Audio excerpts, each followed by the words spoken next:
هذا يقودنا إلى أن نتعرف على لغات الحب، نختم فيها. لغات الحب. لغات الحب.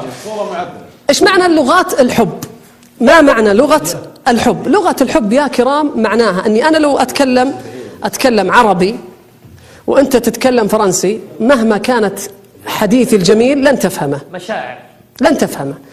الحب على حسب نظرية شامبمان عالم النفس أنها 5 لغات. 5 لغات. النوع الأول من الناس لا يشعر بحبك له إلا بهذه اللغة: أسمعني. هذا النوع الأول.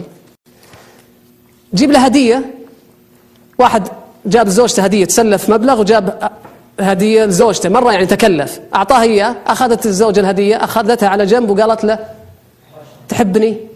تبغى إيش؟ تسمع. طيب قال: إيش أحبك؟ طيب وهذا ليست لغتها، هي ليست لغتها الهدية، لغتها السماع. هذا النوع عندما تهجر سمعي، هذا النوع عندما تهجره بالكلمات تؤذيه كثيرا على مستوى المشاعر.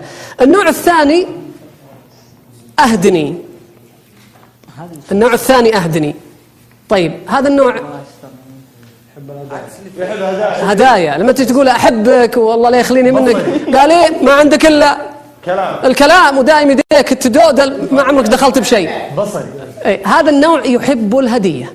النوع الأول يحب السماع، يحب الكلمة. الثاني يحب الهدية. النوع الثالث أعطني وقتا. هذا يبغاك حوله، بس يبغاك معه حتى لو تتهاوشون. ترى إيه؟ والله سبحانه وتعالى: ذرني ومن خلقت وحيدا وجعلت له مالا ممدود وبنين شهودا، بمعنى يشهدون معه محافله ومجالسه. من الناس من يحب أن يكون الناس حوله، بس ما يبغى هدايا، ما يبغى شيء. مرة من مرات واحد راح الجدة عند دورة، لما رجع جاب لزوجته هدية. أول ما جاب الهدية قالت له: ما نبغى الهدايا، دخلتك علينا أكبر هدية. أي نوع هي؟ أعطيني وقت، أبغاك معاي، أعطني وقتا. سمعه واحد مرة من المرات، أنا أقول هذا الكلام في دورة، راح طبق نفس الفكرة، غاب عن أهله ورجع ومسك شماغة قبل لا ينزل البيت وربطها على شكل فيونكة أو وردة وكأنه هو الهدية، بس زوجته من النوع أهدني. دخل عليها قال: ترى أنا هديتك. قاعدة تناظر وراه، بس كذا ما فيها أكياس، ما في شيء. لا تريده وتريد الهدية. هذه لغة، هذه لغته. اللغة الرابعة: ساعدني. عندما تساعد هذا الإنسان فأنت تشعره بالحب. تشعره بالحب. بالمناسبة الطفل إذا كان من نوع أعطني وقتا، إذا كان من نوع أعطني وقتا، فإنه عندما تلعب معه في لعبته القديمة أحب له من أن تشتري له لعبة جديدة. لاحظ الفرق الآن عشان تعرف بس لغة الطفل اللي أمامك ولغة أخوك الصغير. ساعدني أن تساعده. عندما تقوم بمساعدته ويشعر أنك تحبه. لما تسمع عن النبي صلى الله عليه وسلم أنه كان في خدمة أهله، عائشة تقول، ويساعد عائشة. اللي يعرف حجم غرفة عائشة، ترى 2 في 3. هل كان في حاجة للمساعدة؟